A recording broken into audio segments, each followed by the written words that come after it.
Eu tenho uma palavra, quero compartilhar com você hoje, nessa nossa conversa. E a gente vai falar hoje sobre conselhos. Conselhos para a vida. Existe coisa melhor do que conselhos?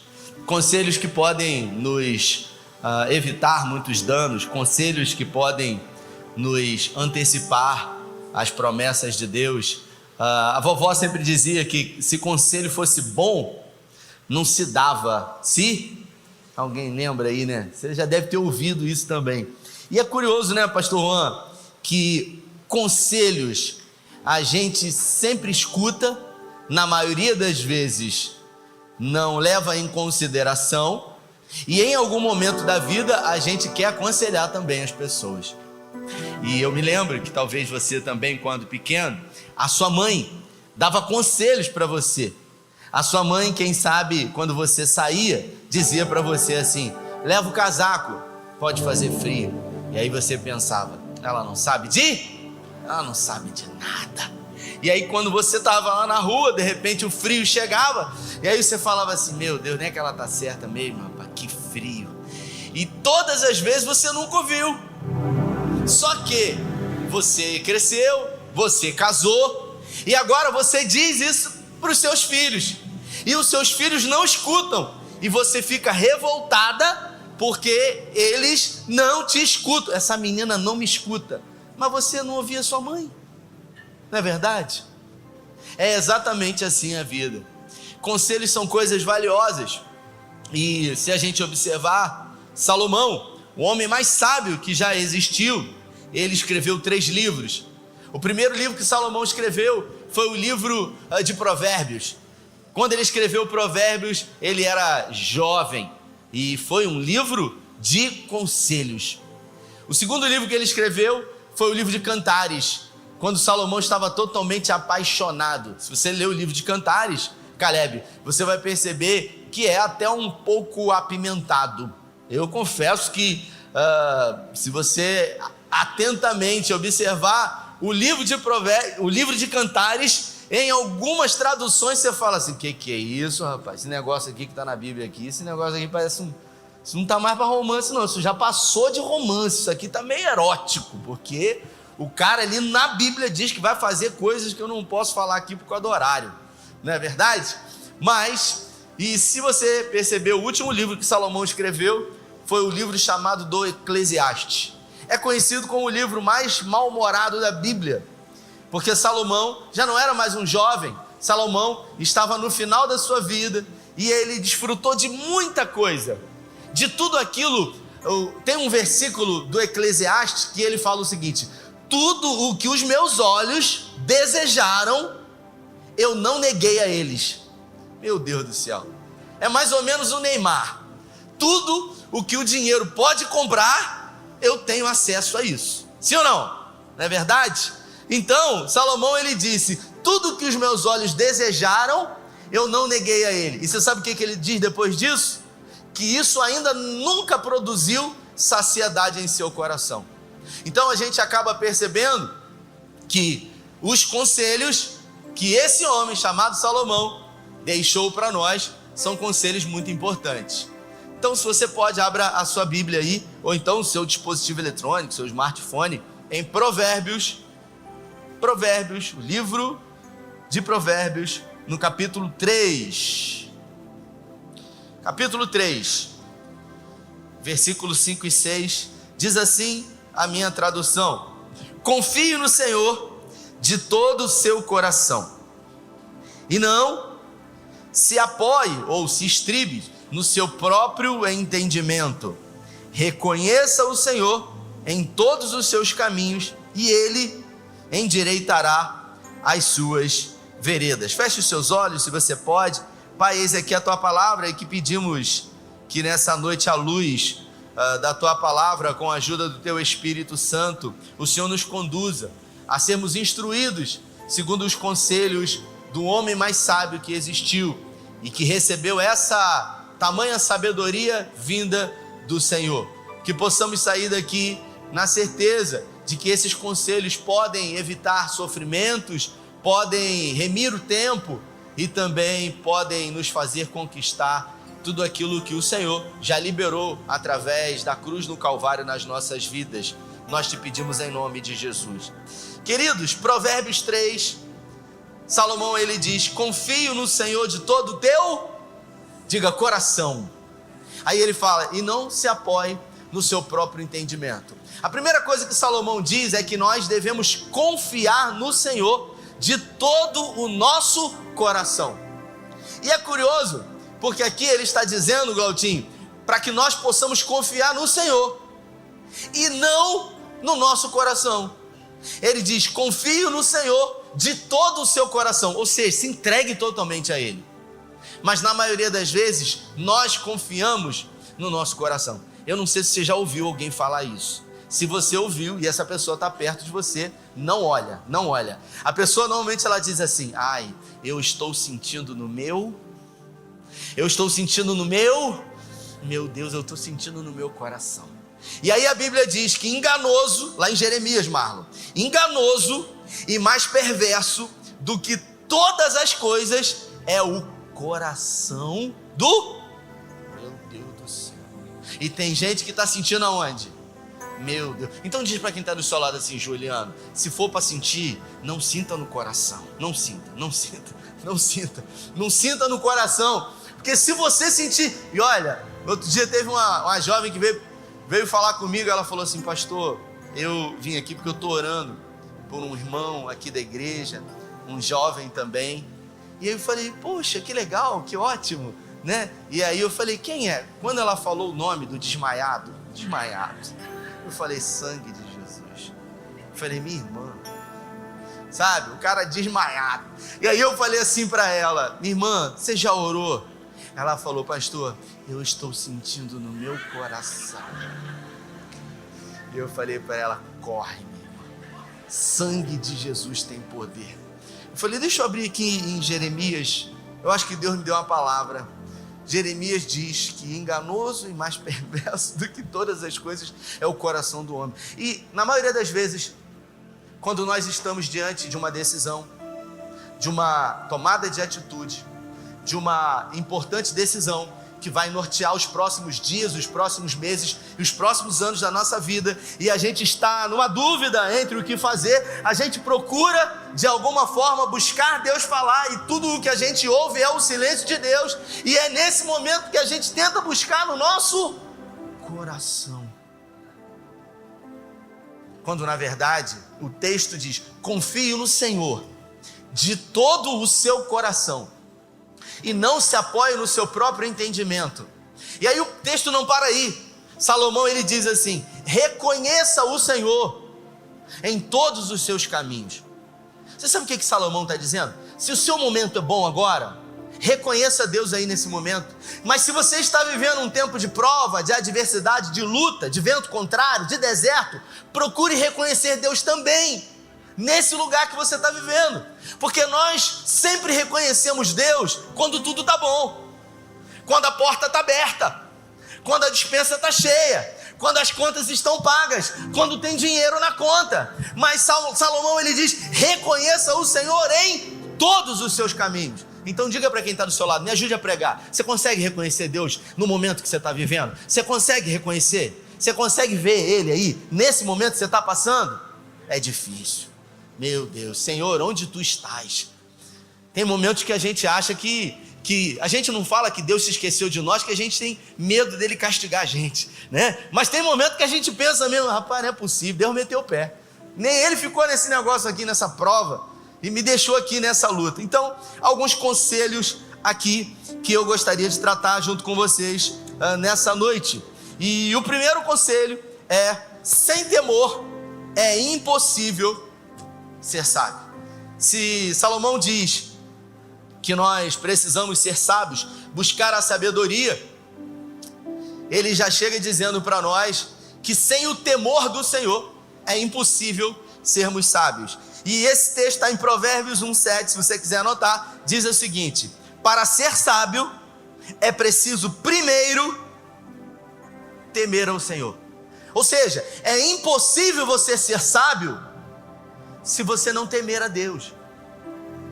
E temer ao Senhor Na Almeida diz, é o princípio da sabedoria. E aí esse texto diz, é preciso primeiro temer a Deus, o Senhor. Os tolos desprezam a sabedoria e não querem aprender. Salomão, ele traz para nós a ideia de que se você quer ser sábio, primeiro você tem que temer a Deus. E de que forma, Harrison, eu temo ao Senhor? De que forma eu posso temer a Ele? Me relacionando com Ele através da palavra dEle. Você imagina, o livro de Provérbios são 31 capítulos. São quantos capítulos? 31 capítulos. É um capítulo para cada mês, para cada dia do mês. Se você ler o livro de Provérbios agora, em fevereiro, a gente vai virar. Todo ano eu leio o livro de Provérbios. Se você ler o livro de Provérbios, sabe o que vai acontecer em algum momento? Você vai se pegar lendo o texto, Pastor Juan, aí você falando assim, rapaz, por que eu não li isso aqui esse ano? Rapaz, se eu tivesse lido isso aqui, eu não tinha feito aquela bobagem. Pelo amor de Deus. No outro dia uma pessoa, ela veio conversar comigo, uma conversa bacana, conversa agradável, e ela falou assim, eu queria te pedir um favor. Eu falei, claro, se tiver a meu alcance. Não, porque eu estou fazendo um negócio, e eu queria que você fosse o meu fiador. Eu lembrei na hora do conselho de Salomão, não seja fiador do seu irmão. Eu falei, ô meu irmão, eu falei, Deus está nisso. Eu falei, eu até queria te ajudar, meu irmão, mas sabe o que acontece? Eu não estou podendo desagradar o Senhor, porque eu temo a Ele. E a palavra dele, olha irmã, pega essa aí, irmã. E a palavra dele diz para mim que eu não posso ser fiador do meu irmão. Pensa comigo, mas o que está vendo, querido? Não, aqui aconteceu uns problemas, e eu, sabe, um negocinho, se o cara não teve zelo com o nome dele, ele vai ter com o seu? Pergunta para quem está no sol, ele vai ter com o seu? Ele vai ter com o seu nome? E aí depois, a bomba estoura, e aí eles, e ele vem trazer para o pastor Juan, eu preciso que você me ajude nessa situação. Eu falei assim, mas qual a situação? A bomba já estourou, meu irmão, a bomba está estourada. Não tem jeito. Então o primeiro conselho, sem temer, é impossível. Se você estava precisando de um fiador, você me perdoe em nome de Jesus, tá, querido? Lá em Pedro diz que importa para o homem agradar a Deus. Eu tenho que agradar a Deus, meu irmão. Primeiro eu tenho que agradar a Deus. Então, sem temor é impossível ser sábio. As decisões mais importantes na nossa vida é reconhecer a soberania de Deus. E para isso a gente precisa avaliar as nossas prioridades. Porque Deus não leva em conta o que você faz. Deus não está preocupado com o que você faz. Deus leva em consideração a motivação. O que é antecessor a isso? É o motivo que faz com que você faça o que você faz. Nós precisamos entender, querido, que Deus está num âmbito muito maior, muito mais intrínseco. Ele avalia a motivação. Você deu uma oferta, Deus não está preocupado com o valor. Deus está preocupado com a oferta. Você de repente se aproximou de alguém, Deus não está preocupado de alguma forma com a relação que você vai ter com esse alguém, mas qual foi o motivo que fez com que você se aproximasse desse alguém? E isso é muito mais intrínseco. Então, se a gente avaliar as nossas prioridades, a gente vai perceber se Deus realmente é o centro ou não. Mateus 6,33 diz, buscai primeiramente o meu e a minha, e o quê? E o quê? E todas as outras coisas, repita, todas, não é todos, fala todas, isso dá problema. Todas as coisas serão acrescentadas. Buscai primeiramente o meu reino, a minha justiça, não faz eu rir não, Juliano. E todas as outras coisas serão acrescentadas. Você acha que Deus botou esse negócio aqui, Juan, e todas à toa? Se todas são todas, me ajude a pregar, diga para quem está do seu lado, todas são todas. Então, se Deus for o centro da sua vida e você buscar a Ele como prioridade, todas as outras coisas serão acrescentadas. Tem um texto na Bíblia que eu gosto muito, João 15, diz assim, o pastor Juan, João 15:7, diz assim, é uma promessa de Jesus, se vós estiverdes em mim e as minhas palavras estiverem em vós, pedirei tudo o que quiserdes e vos será. Quando eu li esse versículo a primeira vez, eu falei assim, Jesus, aqui está dizendo que é tudo, hein? Olha que eu vou pedir, hein? Então, se eu estiver nele e as palavras dele estiverem em mim, eu posso pedir tudo que eu quiser e me será feito. Aí eu entrei para dentro do Espírito Santo, falei: Espírito Santo, eu quero me apropriar dessa palavra aqui. Eu quero me apropriar disso aqui, e eu estou querendo esse negócio aqui, eu quero colocar diante do Senhor essa situação, e eu quero pedir ao Senhor, porque a tua palavra diz que é tudo, que é tudo. E aí um dia eu li esse texto, e sabe quando você lê esse texto 300 vezes, e de repente o texto ele salta assim aos olhos, e ele vem assim, e eu falei assim: rapaz, eu não tinha percebido essa vírgula aqui. Porque Jesus ele disse: se você estiver em mim, se vós estiveres em mim. Então, se você estiver em Cristo, e a palavra e o prefixo, professores de português, Carlinha, em é prefixo? É prefixo? O que é? Em? Em. Ah, é? Se vós estiverdes em mim, e as minhas palavras estiverem em vós, pedirei tudo o que quiserdes, e vos será feito. Você sabe o que ele quis dizer? Se eu estiver em Cristo, se Cristo estiver em mim, a prioridade não sou eu. A prioridade não são as minhas vontades. A prioridade não são os meus desejos. A prioridade não são os meus sonhos.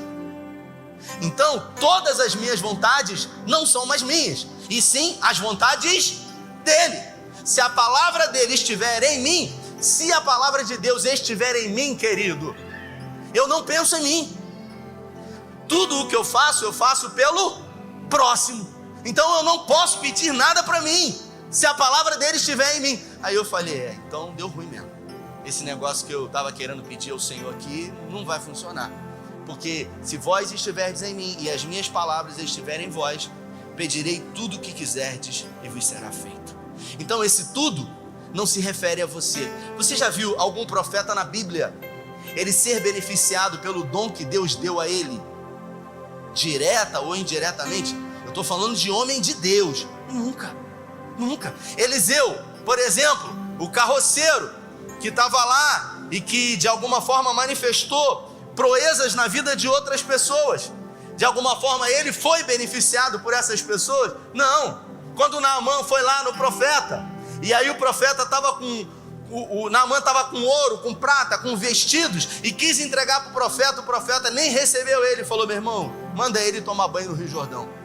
Então, tudo aquilo que Deus deu a você, como dom e talento, jamais vai ser para ser utilizado em favor próprio, e sim em favor do próximo. Você já viu um pé de manga? Quem já viu um pé de manga? No dia eu contei um pé de manga da minha família, eu contei uma história. Pé de manga, quem gosta de manga, levanta a mão. Manga. Você já viu a manga? Aquela manga carregada. Ela está carregada, tem uma aqui na igreja, carregada. E aí ela está carregada, ela fala: tô doida para experimentar uma dessas minhas mangas.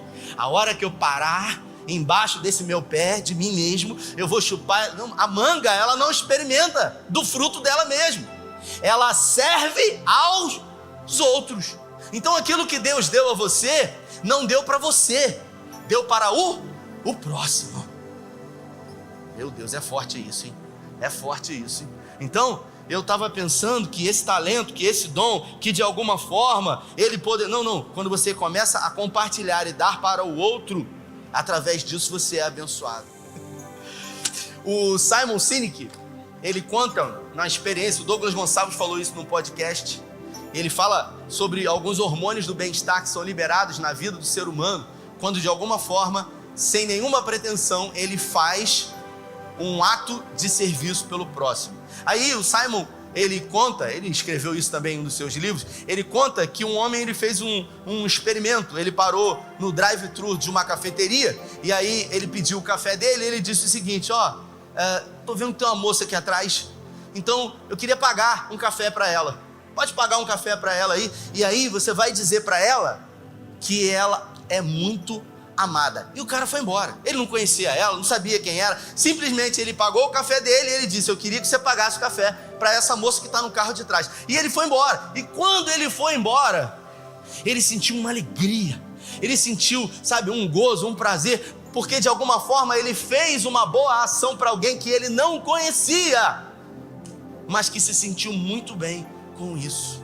E aí o Simon, ele conta uma história também, que um homem, um dia ele havia perdido a mãe dele, e ele foi tomar café com os amigos dele, e aí de repente ele está numa cafeteria, e ele vê numa mesa ao lado algumas senhoras também tomando café, e ele havia perdido a mãe dele, e aquilo aqueceu o coração dele, porque ele, ao ver aquelas senhoras ali tomando café, ele se lembrou da mãezinha amada dele, e ele resolveu ir em direção a uma daquelas moças e disse para elas: tudo bem, olá, que bom que vocês estão aqui. Então, eu vejo vocês conversando, de alguma forma, vocês me lembraram muito a minha mãe, e eu queria poder pagar um café para vocês.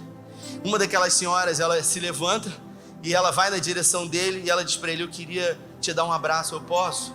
Porque eu acabei de perder o meu filho, tem 30 dias. E eles se abraçam ali naquele momento, e através de um ato de serviço daquele homem, ele teve a capacidade de ter uma sensibilidade com aquela mulher. Observe que, pelo simples fato de você ouvir essa história, você acabou de receber uma descarga de hormônios positivos que de alguma forma liberam em você coisas boas. Todas as vezes que nós estamos dispostos a fazer um ato de serviço sem nenhum interesse ao outro, nós é que acabamos de receber mais do que aquele que foi abençoado por nós. Isso está na Bíblia. Está escrito, a Bíblia diz, é melhor dar do que Por que está escrito aqui que é melhor dar do que receber? Porque quando você dá sem esperar nenhum, não é uma coisa, não, eu vou dar para o pastor Juan porque ele tem um tênis aqui que é diferente desse trator aqui, de repente ele pode me dar o tênis dele. Não, isso não é um ato de serviço sem nenhum interesse. Todas as vezes que eu me aproximo de alguém querendo tirar algum benefício disso, como é que é o nome da senhora mesmo? Esqueci o nome. Dona Hilda, cardiologista. Inclusive estou precisando fazer um teste de esforço físico, Dona Hilda, né? E aí, para poder ver como é que está o coração, 46 anos. Dona Hilda é da igreja.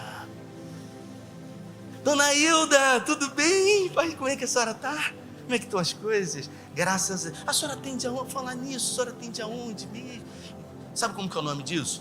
Prostituição. Repita, prostituição. Todas as vezes que eu chego perto de alguém com a intenção de tirar algum proveito desse alguém ou dessa relação, eu estou praticando a prostituição. Prostituição é isso, é se aproximar, né, Pablo? Tem uma bike café aqui no Braga, eu estou precisando comprar um negócio lá para bicicleta, falar nisso, eu preciso ir lá e de repente ele me dá um desconto maior, porque prostituição. Então a gente acaba percebendo que muitas são as vezes que os pecados, eles são cometidos de uma forma velada nas nossas vidas, onde a gente sequer percebe. Por isso que os nossos olhos precisam ser descortinados, e isso só é possível através do relacionamento com Deus e o temor do Senhor, porque se eu temo o Senhor, isso é o princípio da sabedoria na minha vida. Segundo o conselho de Salomão, busque sabedoria ao invés de riqueza, Provérbios 8:11, porque a sabedoria é mais preciosa do que rubis, nada do que você possa desejar compara-se a ela. Ou seja, Salomão diz que ao invés de você ficar atrás de ouro, ao invés de você estar atrás de dinheiro, busca primeiro sabedoria, porque a sabedoria ninguém pode roubar de você. O dinheiro, às vezes você faz um investimento, o negócio quebra, vai embora. Agora, sabedoria, não. Um dia o William Douglas, o Papa Concurso no Brasil, o William Douglas, ele fez 7 concursos públicos, família pobre, morava na roça. Um dia passou um avião assim perto da casa dele, a esposa dele, o pai dele, a esposa estava grávida, estava escrito assim na asa do avião, o Williams. Ele falou, vou botar o nome do meu filho desse nome aqui. E aí, William Douglas, por causa desse nome. O William, ele começou a estudar e ele entendeu que de alguma forma, através dos estudos, ele poderia ser alguém na vida. E ele fez 7 concursos públicos, não passou em nenhum. Até que ele desenvolveu uma técnica, sabe, Marlon? Essa técnica é para quem quer passar em concurso público. E ele descobriu que você não precisa estudar muito. Você precisa estudar até você passar. Depois que você passar, você não precisa. Faz sentido, sim ou não? E aí ele passou em todos os concursos públicos depois da 8ª vez. Ou primeiro, ou segundo, ou terceiro. O sonho dele era ser um juiz federal. Ele foi. Hoje ele já é desembargador federal em Niterói. E aí, quando ele passou para juiz federal, muitos concurseiros procuravam ele, porque é um cargo muito disputado que pessoas estudam muitos anos para conseguir alcançar. E aí as pessoas iam lá no gabinete dele e ele atendia. E ele ficava horas dizendo, olha, eu tentei 7 meses, foi muito difícil. E ele dizia as estratégias e tal. Só que chegou um momento que ele não tinha mais como atender, era muita gente. Ele já estava num alto salário, ele já estava numa profissão que ele sonhou, num preço que ele pagou para chegar naquele lugar. Crente, um homem de Deus. E aí ele falou assim, cara, eu não tenho tempo mais de atender. Então as pessoas batiam na porta, aí ele falava assim, puxa vida, não tem como atender. Se eu parar para atender, 40 minutos, 1 hora, 2 horas, e eu não consigo. Aí ele pensou, se eu fizer um livro, e eu escrever nesse livro tudo o que eu fiz para chegar até aqui e passar, eu vou conseguir abençoar as pessoas, sim ou não? Sim. Aí ele falou, gente, é isso. Aí ele resolveu escrever um livro. Irmãos, como passar em concurso público? O livro é dessa grossura assim, Zé, é um patacão. Aí ele falou, agora eu vou bater na porta de uma editora para poder publicar esse livro. Qual era o objetivo dele? Abençoar as pessoas. Motivação certa. Bateu na primeira editora. Ele falou, então, história é essa. Eu escrevi esse livro aqui e eu gostaria de abençoar as pessoas. A primeira editora falou para ele o seguinte, não, concurseiro não lê nada. Eles não tem tempo disso, eles vão ler livro. Eles ficam com a cara enfiada no livro da matéria o tempo inteiro. Isso aí não vende. Bateu na segunda editora, recusou. Na terceira, recusou. Ele falou, pô, gente, não é possível. Bateu na quarta, ele foi em 5 editoras. Nenhuma editora quis lançar o livro dele. Aí ele falou assim, cara, eu não vou desistir de abençoar as pessoas. Então, peraí, eu posso ter uma ideia. Eu vou montar uma editora. Ele disse. Aí eu vou perguntar para mim se eu quero lançar o meu livro. E eu acho que eu quero. Aí ele falou, então eu vou lançar o meu livro. Aí ele montou a editora dele. Tem alguns livros aqui na loja da editora dele. Aí ele lançou o livro dele. Ele mora numa cobertura na praia de Caraí, de frente para o MAC, aquele museu de arte contemporânea. Ele falou assim, essa cobertura aqui, 8 milhões, eu comprei com a venda desse livro aqui. Que a motivação era abençoar as pessoas. Então quando eu decido abençoar as pessoas, eu sou... Meu Deus do céu. Então o segredo de Salomão, cutuca quem está do seu lado. Quer ser abençoado? Abençoa as pessoas. Meu Deus. Mas eu fico naquela, não. De vez em quando eu dou uma doideira lá em casa. Eu dou uma esvaziada no armário, querido. Aí Carla falou, o que é isso aí, meu filho? Eu falei, não, estou abrindo espaço para entrar mais aqui. Não tem jeito, queridos. Todas as vezes que eu abençoo, eu sou abençoado. É assim na nossa vida. Liberalidade, existe poder na liberalidade, e isso não tem a ver só com a igreja, não, é em qualquer lugar. Isso não tem a ver com dinheiro, não, é gentileza, é gente desesperada. Se alguma pessoa tentar entrar na sua frente, você abençoa. Não pode ir, querido, Deus te abençoe. Não vai fazer, não, na minha frente não passa. Tem gente que está no engarrafamento, é aquela briga, quero ver você entrar aqui. E aí fica, manifesta na hora, hein? Qual é o seu nome? Legião, meu nome, são muitos. A pessoa não vai entrar aqui. Cara, já tá fora. E tá vindo pra onde? Fala assim, tá vindo pro culto ainda. Sangue de Jesus tem poder. O que é isso? Nesse momento você fala assim, fala Deus. Fala Deus, tá falando aí. Busque sabedoria. A sabedoria é mais importante que o dinheiro. Quem já ouviu alguém dizer assim, rapaz, eu já tive sítio, tive fazenda, eu tive jet ski, eu tive cobertura na praia, eu tive lancha, eu tive dinheiro, rapaz, eu tive situação, eu tive, tem o que hoje? Não tem? Tem não, porque não teve sabedoria. A sabedoria nos faz administrar bem aquilo que o Senhor permite com que chegue às nossas mãos. Então se você tem dinheiro, mas você não tem sabedoria, você não tem nada. Por isso que Salomão diz, busque sabedoria, mais do que o ouro, mais do que a prata, porque a sabedoria vai fazer com que você possa administrar bem. Mais importante do que ter, é saber administrar. Então diga para quem está do seu lado, por favor, mais importante do que ter é saber administrar. É isso, tem um casal aqui da igreja, irmãos, eles servem no Amós. O casal da igreja aqui serve no Amós, ela diarista, ele, porteiro. E aí um dia a gente estava no Amós, e eles estavam servindo, eu conheço o testemunho deles. Ele falou assim: pastor, eu queria que o senhor fosse lá orar lá pela casa. A gente construiu, e eles, assalariados, compraram um terreninho, começaram a construir há muitos anos atrás.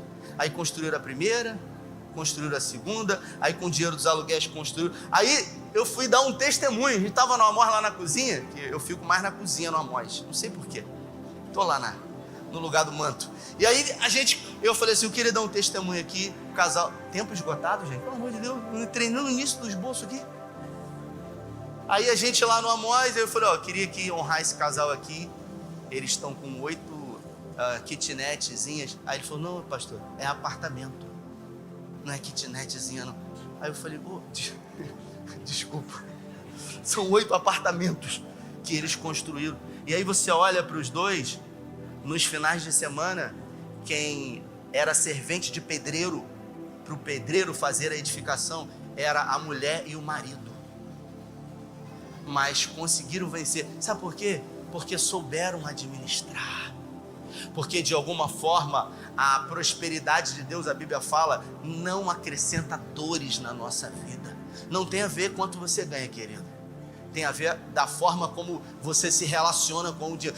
Eu conheço pessoas, João, que elas vivem correndo atrás do dinheiro. E o dinheiro, meu irmão, parece aquele Usain Bolt, meu irmão, correndo das pessoas. O dinheiro fala assim: você nunca vai me pegar. O dinheiro foge. Mas eu conheço pessoas que vivem em Mateus 6,33, que buscam primeiramente o reino de Deus, e as bênçãos alcançaram. As bênçãos é que alcançam a pessoa. No outro dia teve um irmão que falou aqui na porta para mim: pastor, vou falar um negócio que você nunca falou, que ninguém nunca falou para você. Eu falei: é mesmo? Depois que eu me converti, as bênçãos estão me atropelando, pastor. Ele falou para mim. Eu falei: irmão, eu nunca ouvi isso mesmo não. As bênçãos estão me atropelando, pastor. Graças a Deus, depois que eu me converti, tomei uma decisão na minha vida. Agora, antes, eu deixava a mulher e a filha na porta da igreja, eu não entrava. E a esposa veio, o que ela tinha como opção? Usar as armas que ela tem. E ela falou assim: eu vou usar as armas que eu tenho, as armas da fé, oração. Então ela vinha para cá, botava o joelhinho no pó, tira o sossego deles, tira a paz, tira o sono, tira tudo. Até o momento que ele veio para cá, teve um encontro com Jesus e está aí. Então a gente precisa entender que sabedoria é tudo nas nossas vidas. Terceiro, planeje, mas confie em Deus. Provérbios 16:9. O coração do homem faz muitos planos, mas a última palavra é isso aí. Você pode planejar, mas você tem que entender a soberania de Deus. O Senhor é soberano. E você sabe o que é soberania de Deus? É fazer o que Ele quer, com quem Ele quer, a hora que Ele quer e do jeito que Ele quer. Deus faz o que quer. E às vezes a gente fica preocupado, não é com a gente fica preocupado com o outro. Eu contei aqui, acho que foi num culto de domingo ou de quinta-feira, não lembro, de manhã, sei lá, que a gente no final do ano deu uns panetones. Teve um irmão que deu panetone, ele abençoou, falou: pastor, quero dar um panetone para todo líder, eu quero dar um panetone. E aí compramos o panetone. E aí, quando a gente foi distribuir o panetone, e o irmão ganhou um panetone da Copenhague, irmão, pensa numa alegria. Ele parecia uma criança, pegou aquele panetone e falou: glória a Deus, glória. Só que teve um irmão do lado dele que recebeu 2 panetones. Acabou a alegria dele. Como você estava tão feliz? Não, eu quero saber por que ele que recebeu 2. Que política é essa? Por que ele recebeu 2? Não, querido, a gente não conseguia nem explicar. Não, eu só quero saber qual foi a política utilizada. Você estava alegre aí, feliz, cara? Porque a gente abençoou a sua vida. Então o nosso problema, querido, é a comparação. A gente está sempre usando uma régua que a gente tem, Marlon, que a gente usa para a gente medir, sabe? A nossa régua moral. A gente sempre acha que a gente merece mais. Está tendo oração do Amós agora, vai ter o Amós nesse próximo final de semana. Todo o culto, eles ficam lá algumas horas orando. Quando eu cheguei lá, estava tendo reunião da coordenação do louvor. Eu fui para a reunião do louvor, né? Cheguei lá, aí passei ali, eu vi aquela atmosfera, o céu baixinho, né? Os irmãos, glória e presença de Deus. Quando eu entrei na reunião do louvor, tá Gabriel lá falando na pauta da reunião. Aí eu peguei uma água ali. Eu falei, Gabriel, dá licença, eu vou ficar aqui do lado que a atmosfera aqui tá melhor que essa aqui. E aí eu fui para lá e tava um irmão orando lá. O irmão na oração falou, Senhor, eu sei quem eu sou. O Senhor me conhece. Eu mereço o inferno, Senhor. Não mereço o inferno. Eu sou a quarta pessoa da terra. Eu sou a menina do... Você é, mas se você não reconhecer que tudo na sua vida é através da graça, favor imerecido, você nunca vai colocar o Senhor como prioridade na sua vida. Então entenda a soberania de Deus, porque os planos de Deus são maiores do que os nossos. A gente fala assim, abro mão dos... Dá para botar o tom aí? Dos meus sonhos, abro... Pô, tô afinado hoje. Os meus planos... Me ajuda aí, gente. Vai, Vinícius. A quem tenho eu? A quem tenho eu no céu, além de ti. Me ajuda aí, gente. Hã? E a gente não saiu aí.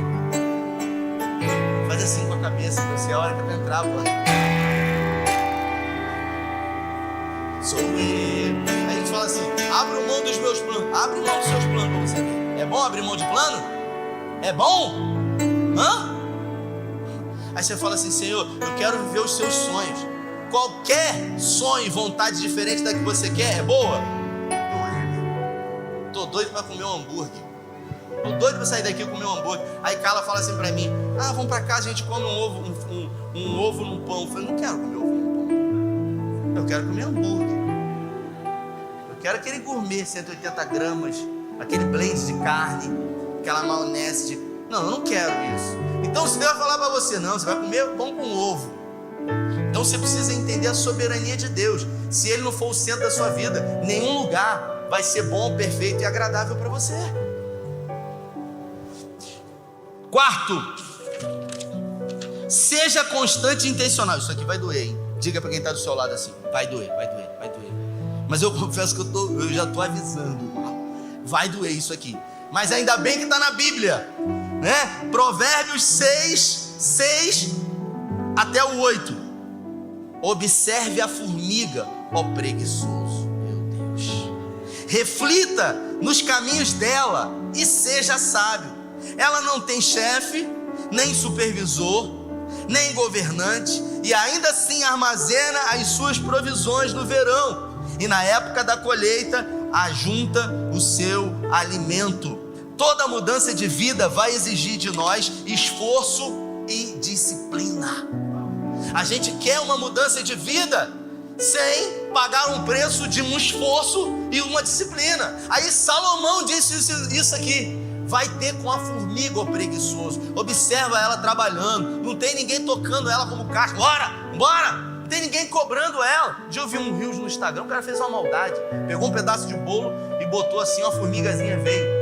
Aí a formigazinha começou a rodar de um lado pro outro, um pedaço de bolo. De repente ela saiu, ele tirou o pedaço do bolo. Daqui a pouco tinha 20 formigas que ela chamou. Meu irmão, as 20 juntaram nela, começaram a bater nela. Você enganou a gente? Sério, eu vi isso no Instagram. Você procura aí. Quem viu isso? Quem viu? Vamos ser mentiroso. Vai ter com a formiga, ó preguiçoso. Então a gente quer que o Senhor nos abençoe, né? Inclusive tem um concurso público agora que foi aberto. O irmão vai pedir que eu ore por ele. Não meteu a cara no livro, não fez a parte dele, e aí pede para eu orar. Só que o filho do macumbeiro tá virando a noite, dia, de madrugada, tá comendo o livro. Não, mas eu sou o filho de Deus. Mas você não estudou, pô. Aí você quer que Deus, que é justo, abençoe você e não abençoe o filho do macumbeiro. Faz sentido isso, sim ou não? Sim ou não? Sim ou não, gente? Pelo amor de Deus, querido. Então, a gente está sempre projetando para Deus as nossas frustrações. William Douglas, ele disse: você não precisa estudar muito, é só estudar até você passar. Teve um casal com um filho que essa semana eu recebi aqui. Ele está fazendo um concurso para a ESA. Filho, tem uma receita boa, é só estudar até passar, meu filho. Aí ele falou: mas eu tenho que estudar muito. Eu falei: então estuda, então paga o preço. Então, nenhuma mudança de vida acontecerá sem esforço e disciplina. abandone a procrastinação. Meu Deus, aquela coisa, não, se Deus quiser agora. Eu estava vendo um dado, Marlon, hoje nós estamos vivendo uma era dos cursos digitais. Nunca se vendeu tanto curso. Tem curso para tudo, meu irmão. Tem curso para tudo. Tem um irmão que falou assim para mim, ele trabalha com esse negócio de plataforma de impulsionamento. Aí ele falou assim, tem um cara que eu estou impulsionando ele é adestrador de cobras. Eu falei, que isso? Quem que vai comprar um curso de adestrar cobras? Eu falei, mas isso vende? Ele falou, vende. Sabe por que vende? Porque existe um público específico que se identifica com isso. E é curioso que eu estava lendo sobre isso, 80% das pessoas que adquirem os cursos, elas não fazem. Mas por que elas compram? Porque elas têm a ideia de que se comprarem o curso, não, agora se Deus quiser, a hora que eu pegar esse negócio, na hora que eu sentar na cadeira e eu fizer esse curso, minha vida muda. Tenho certeza disso. A hora que eu só estou esperando, eu só estou querendo, você está entendendo? A gente está adiando, a gente está responsabilizando os outros diante daquilo que nós temos que fazer. A graça, ela veio de graça, mas ela não é barata. Ela veio de graça para mim e para você, mas ela custou tudo o que Deus tinha. Porque João 3,16 diz que Deus amou o mundo de tal maneira que deu o seu único filho. Não foi o seu filho. Ele deu tudo o que tinha. Então a graça custou tudo para Deus. Deus deu tudo o que tinha por amor a nós. Agora, todas as outras coisas, a salvação é pela graça mediante a fé, para que ninguém se glorie nela. Só que a gente acha que no cristianismo tudo vai vir através da bênção e da oração. Não! Tem um preço para pagar. Você quer emagrecer? Quem quer emagrecer? Eu vou falar a receita aqui, meu Deus. Aí levantou as duas ali, glória a Deus. É só você consumir menos caloria do que você gasta. Entende? Então, isso eu já sabia. Então por que você não emagrece? Porque a gente fala assim, não, se Deus quiser, eu tenho um problema com açúcar. Eu sou dependente de açúcar. É uma doideira. Aí tem essa irmã da cafeteria aqui que bota aquelas tortas ali, que é uma doideira. Eu passo ali, sangue de Jesus, está repreendido, todo mal, tá amarrado. Eu passo ali virando a cara, porque não tem jeito, irmão. Todas as vezes eu vou perder para o açúcar. Então eu preciso me afastar dele. Falo para Carla, não compra nada para casa. Se tiver aqui em casa mesmo, é difícil. Então, de alguma forma, você é responsável. Aí você fala, não, se Deus quiser eu vou fazer. Aí você passa na cozinha, tem um pedaço de bolo, você cai para um pedaço de bolo, você faz o jejum, se você perder para um pedaço de bolo de chocolate, você vai ganhar de quem na vida? Não, eu perdi para um bolo de chocolate, cara. Ganha de quem? Não ganha de ninguém, cara. Não, vou comer uma fruta, você come metade de uma melancia. Pô, não é assim, cara. São decisões, queridos. E o melhor dia para tomar decisão, repita comigo, o melhor dia para tomar decisão foi ontem. O segundo melhor dia é hoje. É hoje. Então é agora. Então diga para quem está do seu lado, essa palavra é para mim. Não diga que é para ele, não. Essa palavra é para mim. É para mim, pô. Não é para você, não. É para mim. A gente finalizar. Evite mais companhias. Provérbios 13:20. Quem anda com os sábios será sábio, mas o companheiro dos tolos sofre aflição. Você precisa entender que as suas decisões, elas são influenciadas das companhias que você anda. Você é o reflexo daquilo que você lê e das pessoas que você se relaciona. Então, se você compartilha os seus sonhos com pessoas que têm sonhos menores do que os seus, sempre os seus sonhos vão ser loucura e absurdo para essas pessoas. Você está viajando, isso é loucura da sua cabeça. Agora, quando você começa a caminhar com pessoas que têm sonhos maiores do que os seus, você fala assim, rapaz, olha o que esses caras estão sonhando aqui. Porque é possível.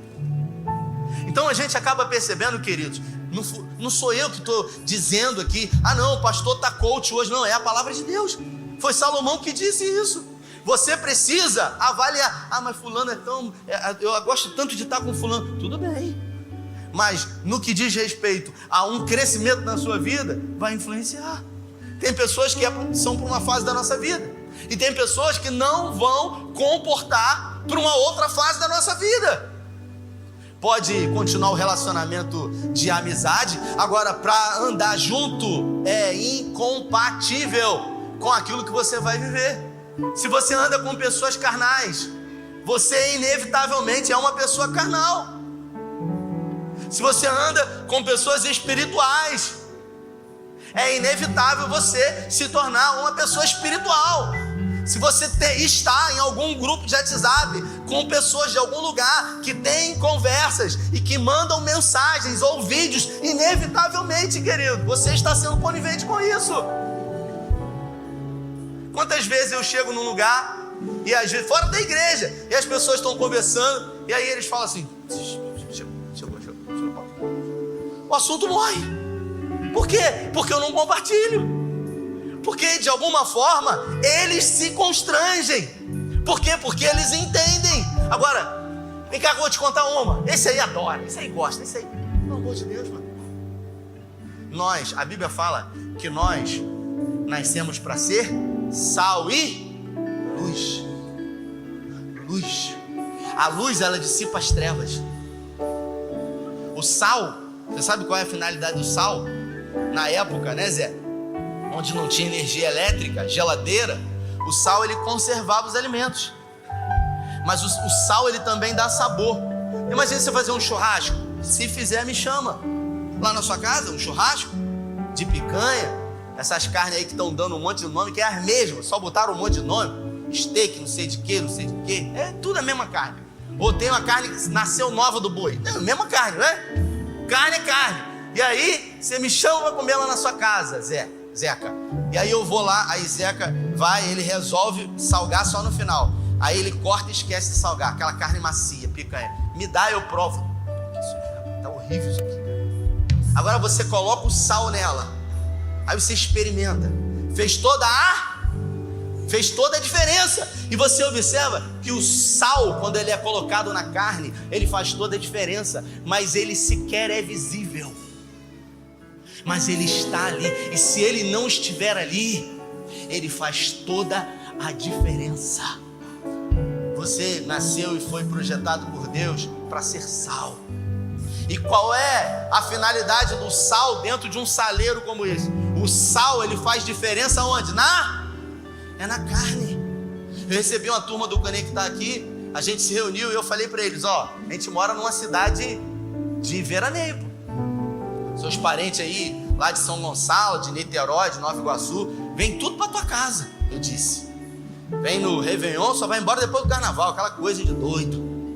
Profetizo isso na sua vida. Aí eles riram. Aí eu falei o seguinte: aí quando chega, eles vieram na sexta-feira, vão embora na segunda, aí no domingo que tem culto, aí você fala assim: não, eu não posso faltar o culto da minha igreja. Eu falei: não, meu irmão, fica em casa com seus parentes, cara, porque isso também é culto.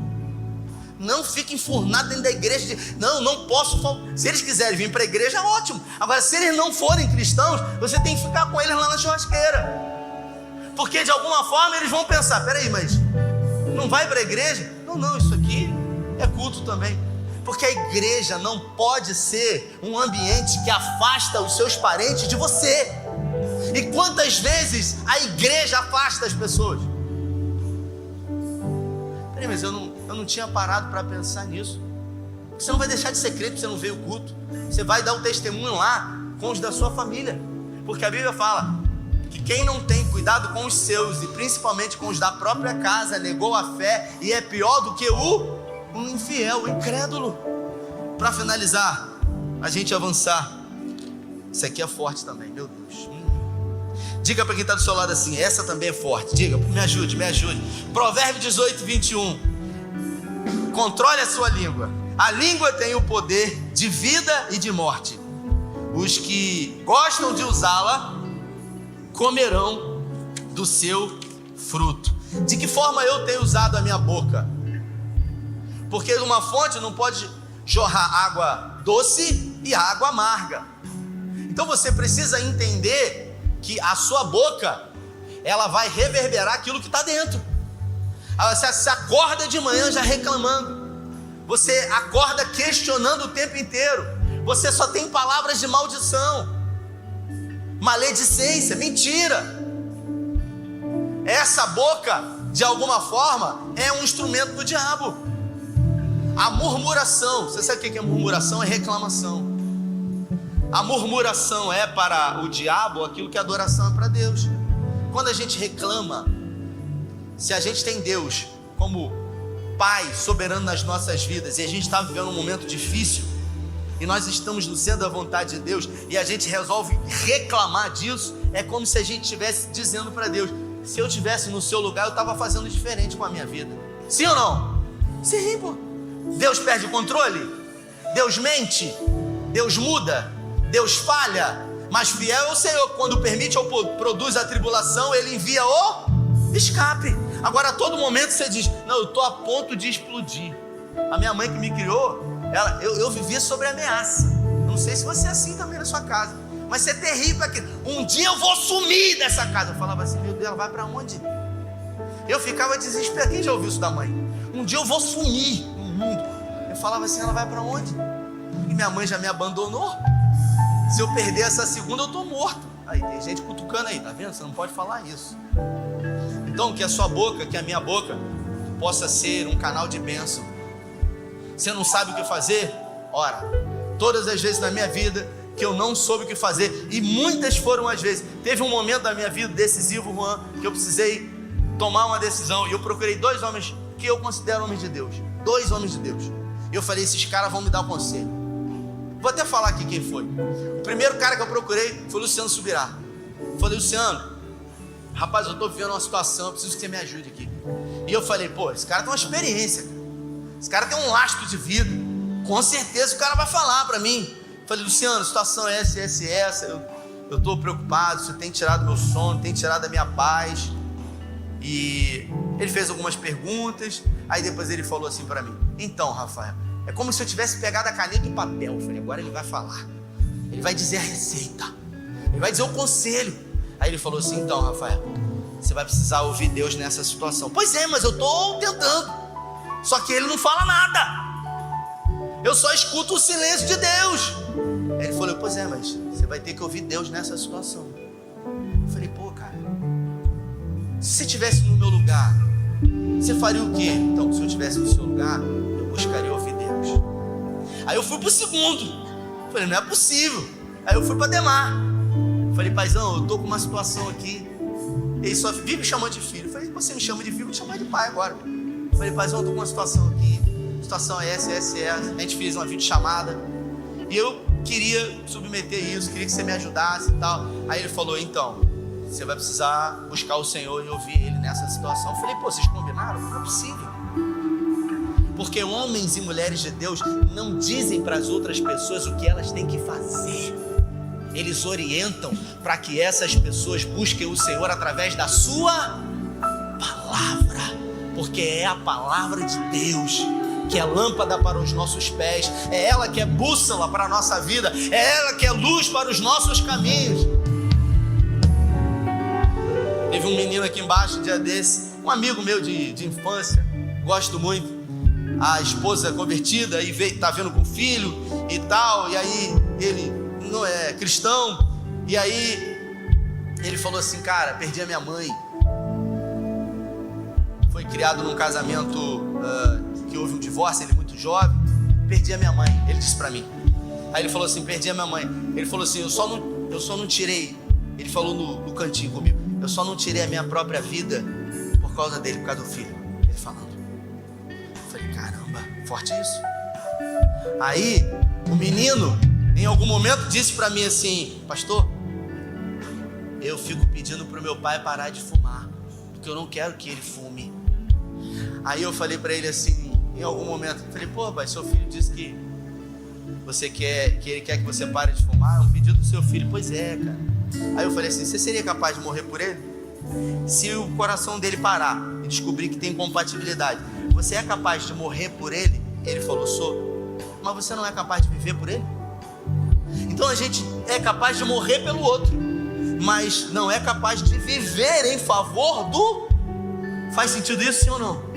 Então quantas coisas nas nossas vidas nós fazemos que de alguma forma ilógica nós estamos separando e tornando um abismo entre nós e aqueles que amamos. Se coloque de pé em nome de Jesus. Queria que você fechasse os seus olhos. E por último, confie no tempo de Deus. Eclesiastes 3. Há um tempo para todo propósito. E muita gente diz: há um tempo para todas as coisas. Não há um tempo, segundo Salomão, para todas as coisas. Não há um tempo para todas as coisas. Salomão diz: há um tempo para todo propósito. É diferente de um tempo para tudo. Não, é um tempo para todo propósito. Você consegue entender a intencionalidade? Há um tempo para tudo na vida. Quando você era jovem, você podia fazer as coisas de jovem. Eu tenho 46, eu não sou velho. Outro dia eu fui jogar com os irmãos de futebol, e aí eles lançaram uma bola pela direita para mim. Irmãos, eu fui, mas o corpo não foi, cara. Eu falei, parece que eu estou sonhando. Quando a gente está sonhando, está correndo, você já sonhou correndo? Mas você está em câmera lenta. Quem já sonhou assim? Você não consegue, cara. E eu falei, meu irmão, o que é isso? Fiquei 46 anos. Eu não sou mais um menino. Então há um tempo para todo propósito na terra. Você tem que estar compatível hoje com o tempo de propósito que você está vivendo. Feche os seus olhos. Eu vou pedir ao Senhor que dê a você aquilo que o ouro, que a prata, que o diamante não pode comprar, que é a sabedoria. Eu declaro sobre a sua vida nessa noite a sabedoria que Deus deu a Salomão. Salomão, ele buscou a sabedoria desde muito cedo, porque a palavra do Senhor diz: desde uma idade muito tenra, na companhia do meu pai e da minha mãe, íamos à casa do Senhor. E o meu pai dizia: filho meu, busque a sabedoria, mais do que o ouro, do que a prata, do que todas as outras coisas.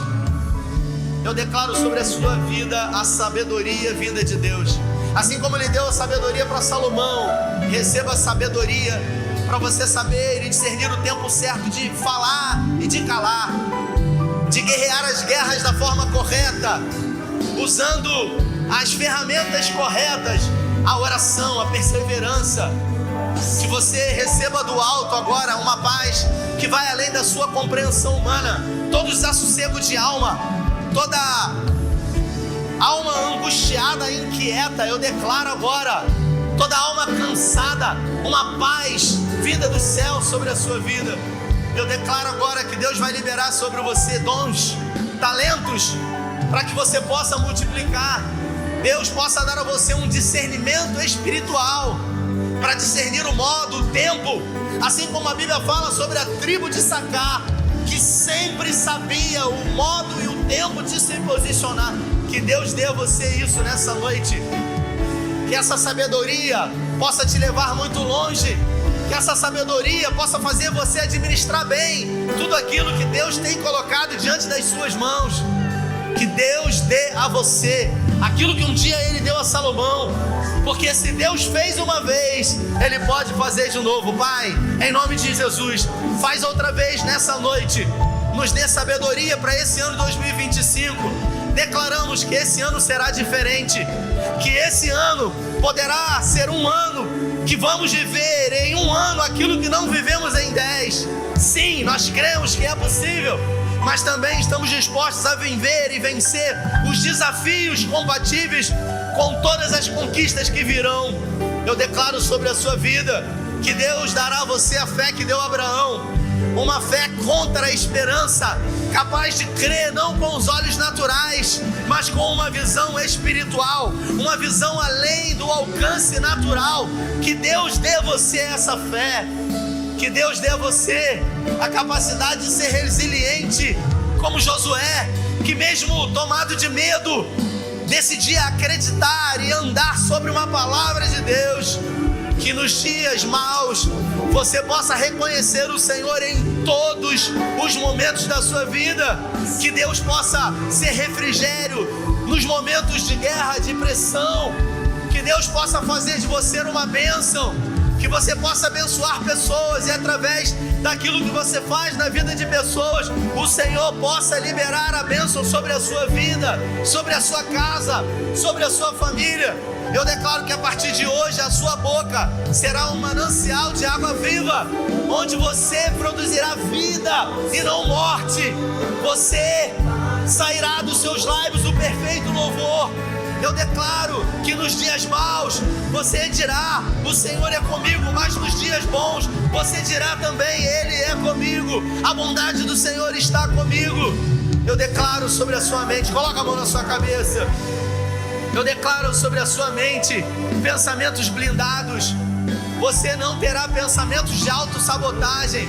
Satanás e os seus demônios não terão autoridade para dizer para você que você não pode, para colocar crenças limitadoras sobre a sua mente, para contar mentiras que muitas vezes você acreditou.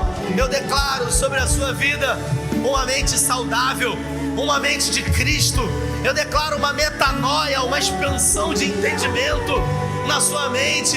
Eu declaro que tudo aquilo que você se propuser a fazer, Deus irá declarar que é com você, e você acreditará mais do que todos, no nome de Jesus. Coloca a mão nos seus olhos aí. Eu declaro olhos curados em nome de Jesus. Você não porá os seus olhos naquilo que não é bom, naquilo que é mal, naquilo que é impuro. Os seus olhos são luz, e se seus olhos são luz, todo o seu corpo será luz. Que Deus dê a você uma visão espiritual, capaz de discernir as ciladas do inimigo, capaz de discernir os banquetes que Satanás tem colocado, enganando você, dizendo que é de Deus. Eu declaro que você não será enganado pelos engodos do inferno. Coloca a mão nos seus ouvidos. Eu declaro sobre a sua vida ouvidos espirituais. Você não dará ouvidos a outras vozes que não seja a voz do Senhor. Que você possa reconhecer a voz do bom pastor diante de tantas vozes que ecoam à nossa volta.